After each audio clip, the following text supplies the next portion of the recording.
Enough is enough. I cannot pay any more maintenance. 2013లో marriage జరిగింది కపుల్కి. So 2021 వరకు కలిసి ఉన్నారు. ఒక పాప కూడా పుట్టింది. తర్వాత ఇద్దరికి పడట్లేదని విడిపోయారు. విడిపోతే ఈ వైఫ్ సెక్షన్ 12 క్రింద మెయింటెనెన్స్‌కి అప్లై చేశారు.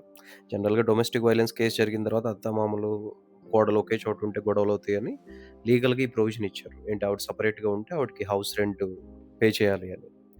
సో మెయింటెనెన్స్ కింద పాపకి, వైఫ్‌కి 35,000 పే చేస్తున్నాడు హస్బెండు. దీనిలో ఏంటంటే wife government employee. She is a government employee. Almost 1,20,000 వరకు సాలరీ వస్తుంది. రీసెంట్‌గా ఫ్లాట్ కూడా కొనుక్కుంది. సో హస్బెండ్ ఏం ఛాలెంజ్ చేశాడంటే, ఆవిడకి ఆల్రెడీ ఫ్లాట్ కొనుక్కుంది. సో ఇంక నేను ఫ్లాట్‌కి, హౌసింగ్‌కి సంబంధించిన అలవెన్స్ మెయింటెనెన్స్ ఇవ్వాల్సిన అవసరం లేదు.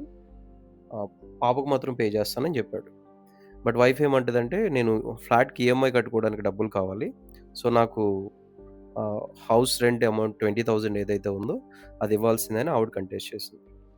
సో కోర్టు ఎవిడెన్సెస్ అంతా గ్యాదర్ చేసిన తర్వాత అబ్జర్వ్ చేసి వాళ్ళు చెప్పిందేంటంటే, సిన్స్ మీకు ఆల్రెడీ ఓన్ ఫ్లాట్ ఉంది, government employee, almost you are earning 1,30,000.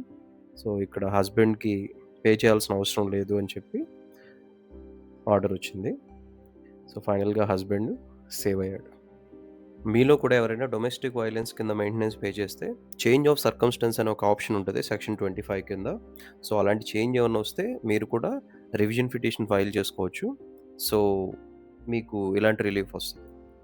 Anyway, advanced happy new year to all of you. మన స్టోరీస్ నచ్చితే లాఫింగ్ యోగి ఛానల్ని లైక్ చేసి ఫాలో అవ్వండి. Thank you.